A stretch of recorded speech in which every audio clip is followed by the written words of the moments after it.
வரேண்ட race TNPSC தேர்வர்களுக்கான பிரத்யேக வகுப்புகள் ஆரம்பம். சென்னை மாநகரில் போக்குவரத்தை குறைக்கும் விதமாக புறநகர் பகுதியான வண்டலூர் அருகே அமைக்கப்பட்டுள்ள கிளாம்பாக்கம் கலைஞர் நூற்றாண்டு பேருந்து முனையம் திறக்கப்பட்டுள்ளது. இதன் மூலம் மக்களுக்கு உண்மையான பலன் கிடைக்குமா என இந்த தொகுப்பில் பார்க்கலாம். வண்டலூர் அருகே கட்டமைக்கப்பட்டுள்ள கிளாம்பாக்கம் கலைஞர் நூற்றாண்டு பேருந்து முனையத்தை முதலமைச்சர் மு.க. ஸ்டாலின் திறந்து வைத்தார்.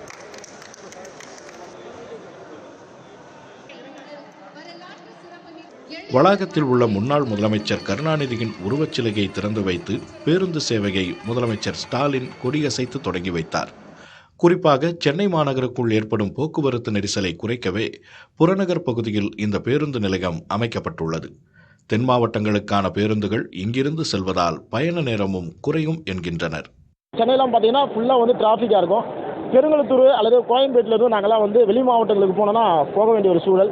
தீபாவளி, பொங்கல், ரம்ஜான் போன்ற நிகழ்வுகளில் பங்கு பெறணும்னா ரொம்ப டிராஃபிக்காக இருக்கும். இன்றைக்கி இது அவுட்டர் பைபாஸில் வரும்போது, வண்டலூர்லேயே வரும்போது ரொம்ப சிறப்பாக இருக்குது. அதனால் பயண நேரம் ரொம்ப ரொம்ப நமக்கு குறையும். சென்னை புறநகர் பகுதியில் பேருந்து நிலையம் அமைக்கப்பட்டுள்ளதால் கோயம்பேடு சென்று மீண்டும் அதே வழியில் திரும்பி வரும் கால நேரம் குறைந்துள்ளதாக மகிழ்ச்சி தெரிவிக்கின்றனர் அப்பகுதி மக்கள். நான் இந்த மாதிரி ஊரை பக்கத்துலேருந்து வரேன். இந்த பஸ் ஸ்டாண்ட் எங்கள் ஊர் பக்கத்தில் இருக்குன்றது தான் எங்களுக்கு உண்மையாகவே ரொம்ப பெருமை.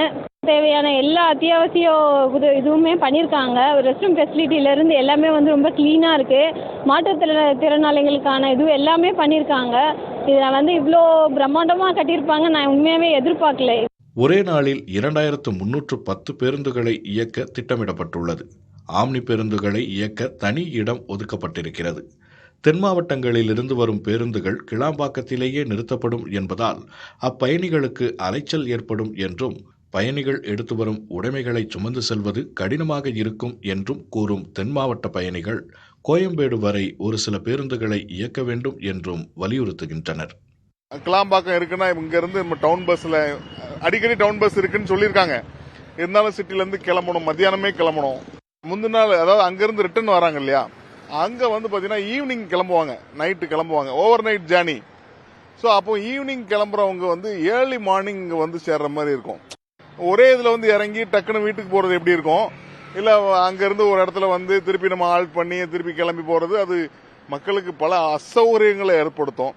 கிளாம்பாக்கம் பேருந்து முனையத்தில் மாநகர பேருந்துகளுக்கும் தனி இடம் ஒதுக்கப்பட்டு அங்கிருந்து செங்கல்பட்டு, பிராட்வே, சைதாப்பேட்டை, தாம்பரம், திருவான்மியூர், வடபழனி உள்ளிட்ட சென்னையின் பல்வேறு பகுதிகளுக்கும் 3 முதல் 10 நிமிடங்கள் இடைவெளியில் பேருந்துகள் இயக்க நடவடிக்கை எடுக்கப்பட்டுள்ளது. இரவு நேரங்களிலும் கோயம்பேடு, தாம்பரம், வடபழனி, பூவிருந்தவல்லி உள்ளிட்ட பகுதிகளுக்கு 15 நிமிட இடைவெளியில் மாநகர பேருந்துகள் இயக்கப்படும் என்றும் தமிழக அரசு தெரிவித்துள்ளது.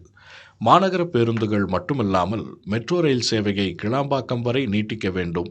புறநகர் ரயில் நிலையம் தூரமாக இருப்பதால் கிளாம்பாக்கத்தில் தனி ரயில் நிலையம் அமைக்க உடனடி நடவடிக்கை எடுக்க வேண்டும் என்கின்றனர் தென் மாவட்ட பயணிகள். ஒரு சென்னை மாதிரி ஒரு மெட்ரோபாலிட்டன் சிட்டிக்கு இது தேவை. பட் அது ஃபியூச்சரிஸ்டிக்கா வச்சுக்கிட்டு இப்போ உள்ளதுக்கு இந்த மெட்ரோ திட்டங்கள் கனெக்டிவிட்டி ஃபுல்லா வர்ற வரைக்கும் கோயம்பேடு வரைக்கும் அவங்க நீட்டிக்கப்படணும். அப்படின்னா மக்கள் சிரமம் இல்லாம, நான் சொன்ன மாதிரி நிறைய இன்னும் வடசென்னை மக்கள் இருக்காங்க, பழைய மக்கள் எல்லாருமே. திருநெல்வேலி அண்ணாச்சி கடைகள் உங்களுக்கு தெரிஞ்சிருக்கும், எல்லாருமே அங்கிருந்து வந்தவங்க தான்.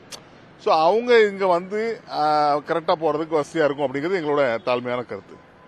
மத்திய சென்னை மற்றும் வட சென்னையில் உள்ள பயணிகளுக்கு கிளாம்பாக்கம் மிக தொலைவாக இருக்கும் என்பதால் கோயம்பேட்டிலிருந்தும் தென் மாவட்டங்களுக்கு குறிப்பிட்ட அளவில் பேருந்துகளை இயக்கினால் அனைவருக்கும் வசதியாக இருக்கும்.